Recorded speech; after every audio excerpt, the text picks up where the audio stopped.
our Abuja studio is the coordinator of the Southwest Agenda for Asiwaju Swaga, Senator Dayo Adeyeye. To tell us more about the significance of this move and, of course, the victory of Asiwaju Bola Tinubu at the polls.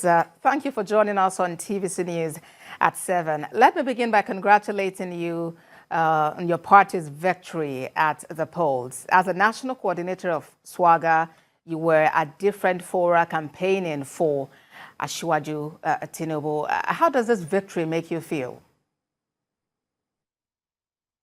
It's a very sweet one. I'm very elated.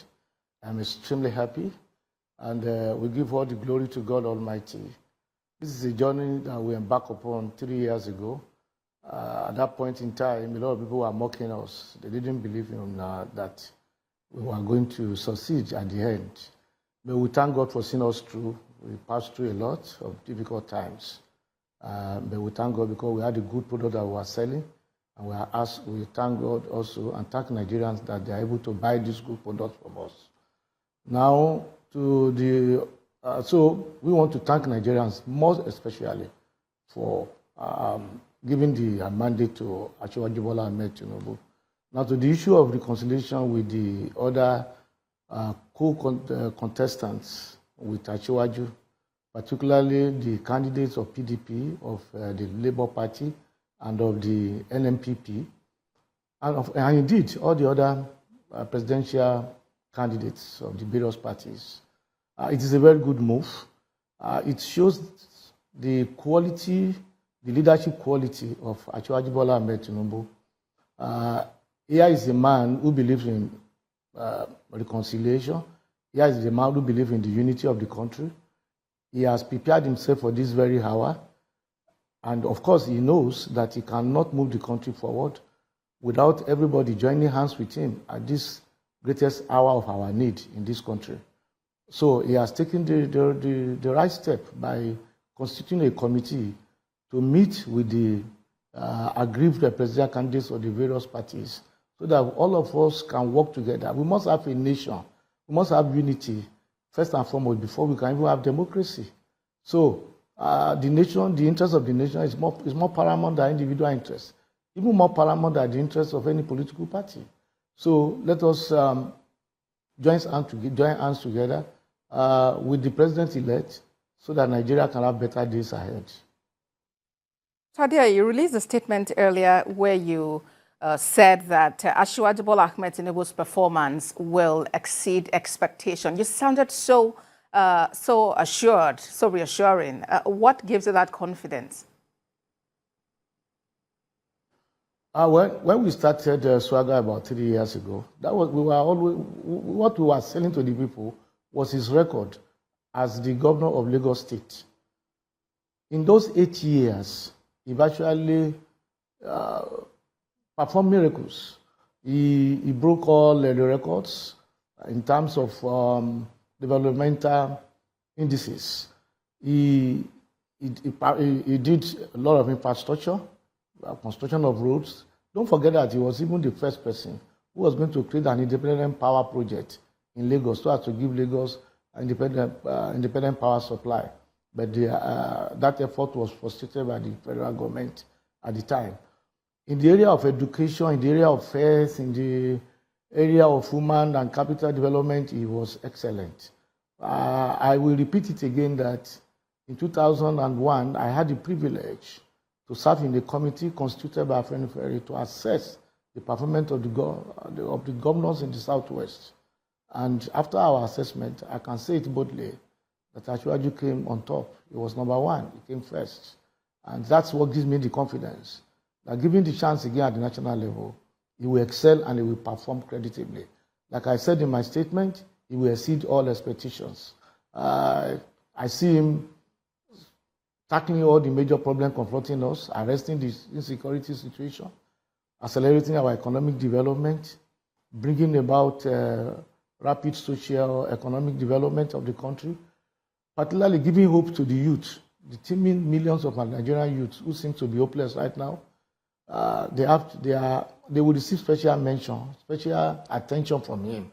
So I am very confident that Asiwaju Bola Tinubu will exceed all expectation. And for him to achieve that, he needs the people of Nigeria behind him. All hands must be on deck. We must all support him. Without unity, you can't think of development.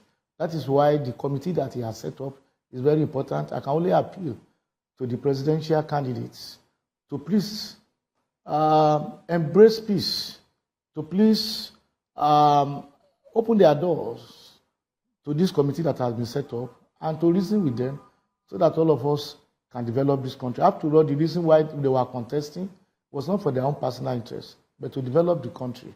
And so this is an opportunity for them to join hands with the man who has emerged victorious in the elections so that all of us can build a new Nigeria together.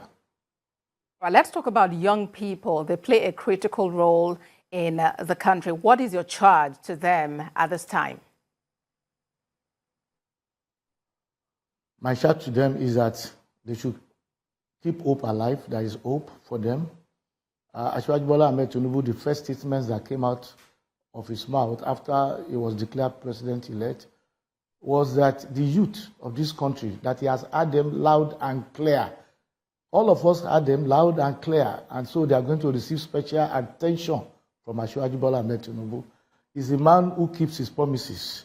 So he's going to keep his promise to the youth of Nigeria, and I can assure them that better days are ahead for them. The Nigerian youth, I sympathize with them because when we were growing up, we had a better deal. But now, they are going through a very stressful time, and I believe that with the president that we have, the president-elect, his government to give special attention to the youth. The youth represent the future of Nigeria, and they deserve to be in the forefront of our developmental agenda. And I think that is what is going to happen under Asiwaju Bola Tinubu. You see, let me tell you, being youth-friendly is not a question of age. You can be a young person and yet be very conservative in your attitude. And you can be an old person and very revolutionary in your attitude. So I believe that Asiwaju Bola Tinubu is the president that will finally, at least, give our Nigerian youth a better future that is very well deserved. Indeed. And for your party, the APC, what lessons do you think can be picked from this particular election and then going forward to the next leg of the polls? We have learned a lot of lessons. We have seen some of the divisions in the country. We have seen particularly some of the voting coming from certain democratic groups. I think those lessons will be taken in. And then, of course, address some of the reasons that made some areas of the country to vote against us. So I believe the governorship elections will be better. And don't forget, it's a different matter. The two elections are not the same. They have different characters. These are now local fights, not national fights in which you can pit one ethnic group against the other, one religion against the other. We are now going to be having local fights. And the next election will take a different character entirely. And I believe that APC will even win more states. They will win more states. I am expecting APC to win at least 20 to 22 states in next Saturday's elections. Dayo Adeyeye, National Coordinator, Southwest Agenda for Asiwaju Swaga. Thank you for talking to us on TVC News at 7. Thank you for having me.